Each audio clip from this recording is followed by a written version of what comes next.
係，大家好，咁咧好開心，又同大家咧喺呢個 NLP 讀書會裏邊咧，再分享一啲去掌握呢個 NLP 嘅心得。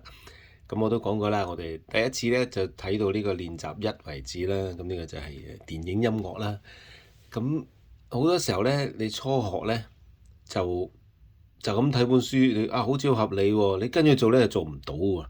咁當然啦，係嘛？即係唔係話個作者收埋埋，或者呢班作者收埋埋，而係話咧好多嘢真係就咁睇學唔到噶嘛。咁所以咧你咪要再付費去上佢嘅堂咯。咁佢唔係話有心收埋，而係好多嘢真係要係面對面先學到嘅。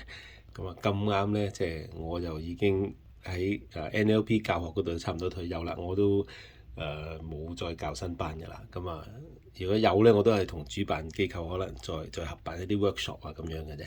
咁所以咧，我唔介意咧，就將啲心得都同大家分享。咁咧，好希望咧就大家咧可以一路睇書咧，一路就掌握到 NLP 個精髓。即係你未必掌握到全部嘢，但係希望咧掌握到一啲精髓啦。咁你大約知佢點樣運作啦，對你有冇用啦？咁你值唔值得你再深入去研究啦？咁樣。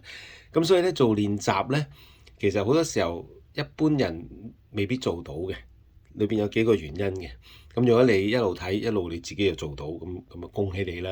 可能第一可能你學過啦，可能你天生就係有啲料子啦，係嘛？好多咁嘅人嘅。咁但係如果對於一啲未必咁易掌握到嘅人咧，我希望有少少嘢幫到手。第一咧就係做練習之前咧，先做一啲嘢去等自己咧沉靜落嚟。即係好多時候我哋睇書就係咁睇咯，睇到嗰部分佢叫你做乜，你咪跟住佢做咯。咁就難啲嘅，因為你個人咧未進入狀態啊。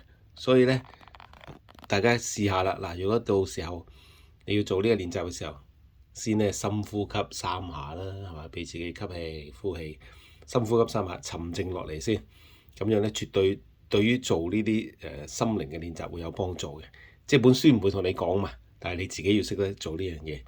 咁第二咧，好緊要咧，有陣時咧，你會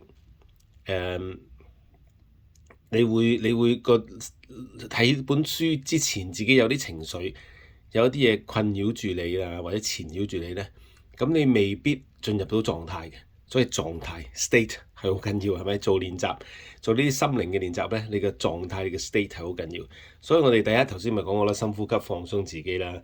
咁有陣時淨係深呼吸未必夠去轉變個 state 嘅，轉變個狀態嘅。咁通常咧，我哋 NLP 上堂嘅時候就會教你，或者同你一對一做練習嘅時候就會教你一啲簡單嘅方法，就係話去問翻自己，或者你同人哋做嘅時候問對方一啲無關痛癢嘅問題，令佢咧跳出，無論佢而家係咩狀態，令佢跳翻個狀態出嚟。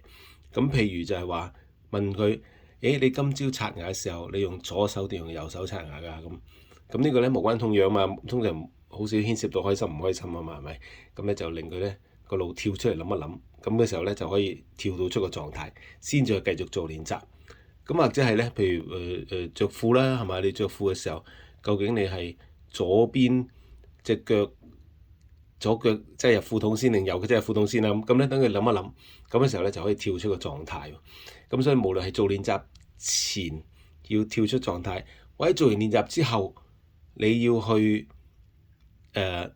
test 嗰個練習，測試下練習有冇效咧，都係咁樣去問自己問題咧，咁個效果最好嘅。嗱，咁下邊咧，我哋會有另一條片咧，就幫大家去進入做呢個練習。咁咧就係用翻頭先嗰啲方法，咁希望咧令你更容易進入到個狀態，更容易咧測試到個結果。